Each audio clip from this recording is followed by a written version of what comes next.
Well, good afternoon, everyone. It's been about a year since I've uploaded a video. I just haven't had much time to get any content.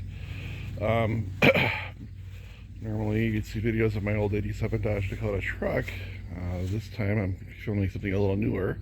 This is a 2025 Nissan Frontier four-wheel drive. It's the SV version, and it's a king cab, and it's a loaner.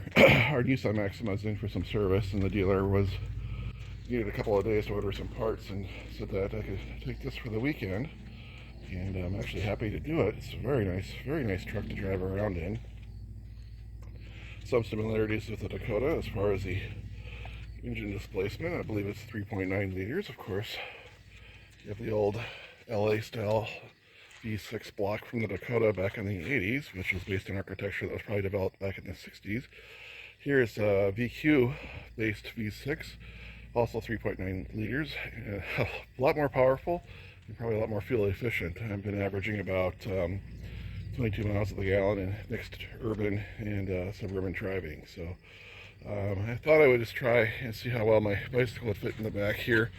This is a Trek Dual Sport 2 I got about 5 years ago, and not quite. As you can see, it's bumping up against the tailgate, so I can't really latch it.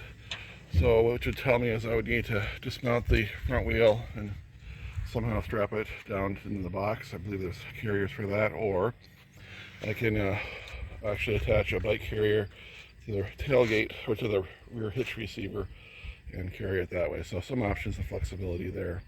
As far as the truck itself, it's kind of funny.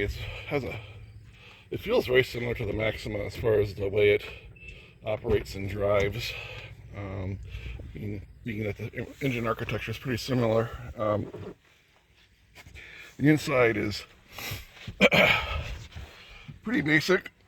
It'd be like a Rolls-Royce compared to the old Dakota with all the tech and stuff. You're talking about 38-year difference between vehicles, but the look and feel of a mid-sized truck is pretty similar. I'll go ahead and fire it up.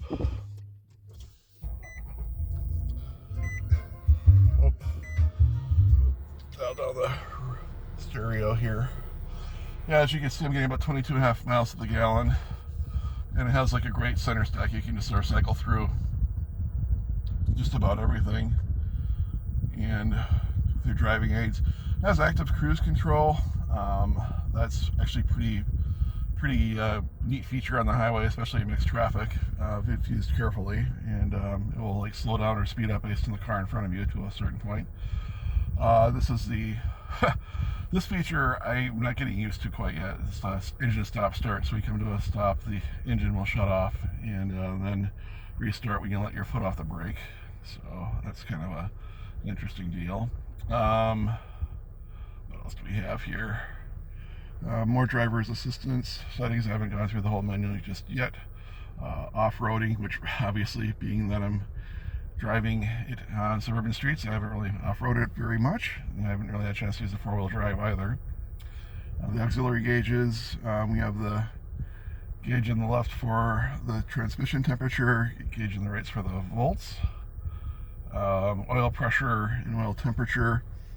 I don't know how real-time or realistic they are. They don't seem to really vary much when the car's under load or under acceleration. I can probably rev it up a little bit. You can kind of see it doesn't really move. Driving distance, basically again, what's the last time the trip odometer I think was reset?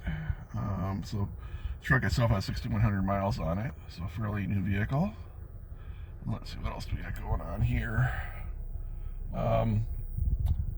We have, my average fuel economy's dropped down a little bit since I'm idling in my driveway.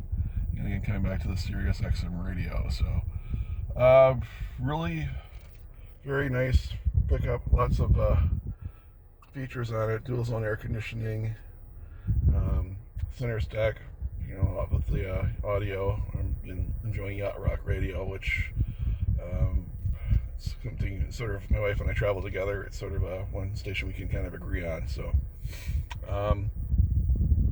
four-wheel drive control there, it's in 2 high, so you can switch the rotary knob to 4 high to 4 low. So It's like a traditional truck, and it drives really nicely. It's got a little bit of a, it's a shorter wheelbase, so, and it's not loaded in the back, so it's a little bit,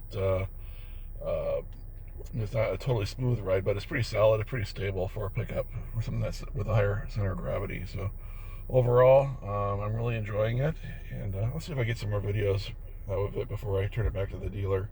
But so far, so good. I've enjoyed it. Who knows? This maybe will motivate me to consider trading the Maxima in for a Frontier. Very nice truck, and actually pretty easy to drive around, and I do enjoy the height off the road. So anyway, thanks everyone, and talk to you soon.